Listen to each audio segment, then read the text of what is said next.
caterpillar doesn't become a butterfly without a nice dose of discomfort. And we back with another reflection on the daily Vedantic. In today's reflection, this comes from a conversation we were having in a recent Venice Vedanta Club meeting. Join the club. And this was on the topic of what is that experience like? Is it painful? Is it a whole lot of effort to go from hearing these concepts and implementing them? And the refrain that I often find myself going to is, it takes as much effort as not running into traffic. That there is as much effort once you know, man, that fifth drink probably is going to destroy my sleep. 3 drinks destroy your sleep quality by up to 34%. So you think you're getting 7 hours and you end up with 4, 5, or at least the equivalent of 4 and 5 hours of sleep. Once you know that knowledge is there, then it's like, man, maybe I'm not going to drink tonight. Maybe I'm going to have one. And that knowledge helps to purify us. It's the value of knowledge. But in this example of as much effort as it takes to not run into traffic, that's once you have the knowledge. To find it, to seek it out, to understand it, whether it's that stat about 3 drinks before bed, or whether it is the knowledge of how human relationships work. The knowledge of what love is. The knowledge of what wisdom is. The knowledge of this world, the knowledge of ourselves, that does take some effort. And the example I think about quite often is like the surfer. Learning to surf is a commitment up front. But once it takes hold, once you ride that first wave, once that experience takes hold, which actually starts pretty early in the experience of learning. Once you see one of these principles, like that which is sweet in the beginning is like poison in the end, that which is like poison in the beginning is sweet like nectar in the end. Once you grok and digest a concept like that, one of these knowledge bombs, these eternal principles, write it down, reflect on it, think about it. 3-4 days, kick the tires. Is that true? That which is really sweet in the beginning, is it kind of like poison in the end?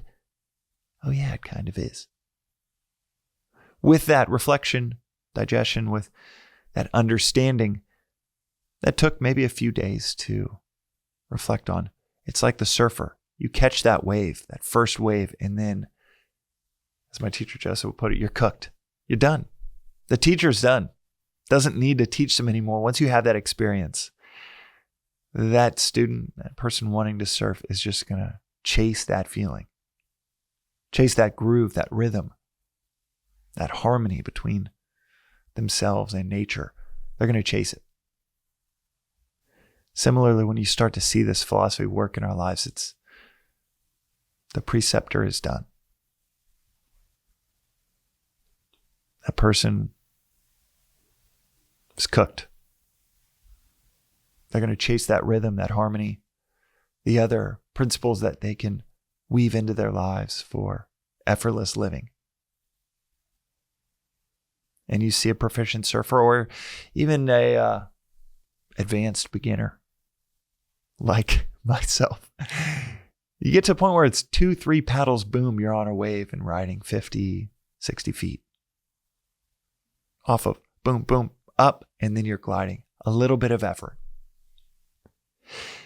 This philosophy, though, is just as valuable in helping us avoid the car wrecks of misguided obligations, of poor decision-making, and that effort up front to digest these eternal principles helps us avoid those catastrophes in our lives that could have come from a single bad decision. Helps us avoid those, it takes as much effort. It's not running into traffic when you say I probably shouldn't lie about this. My coworkers would figure it out. I can see the end in the beginning on this decision. I'll just be honest. Yeah, I effed up and I'm going to own up to it because that's way less trauma than trying to lie about it. the guilt, the agitation internally. Oh, what if they find out? You're just like, man, I'm not going to run into traffic. Let me just own up to this. That happens. But that happens on the other side of that effort up front, the commitment up front. And that commitment shouldn't be understated.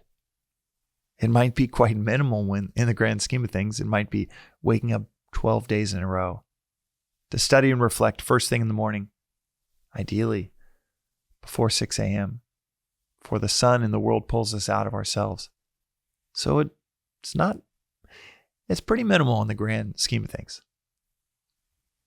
But it is effort up front. And I remember hearing about waking up early before 6 a.m. for a few years before I finally said, all right, let me try it for 7 or 8 days just to see what it's like.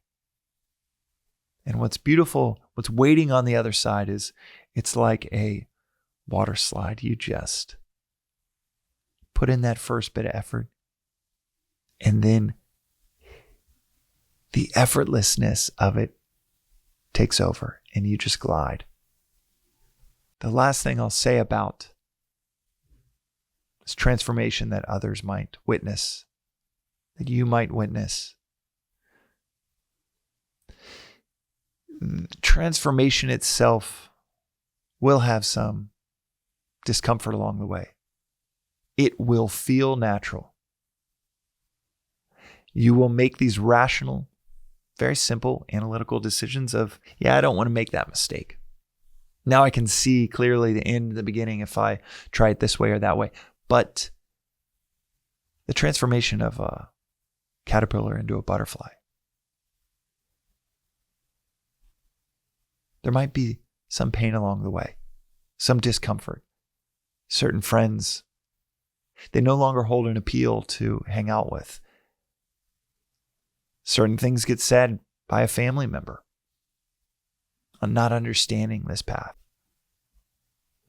It's not so much in the realm of effort, but it is in the realm of discomfort that we feel when we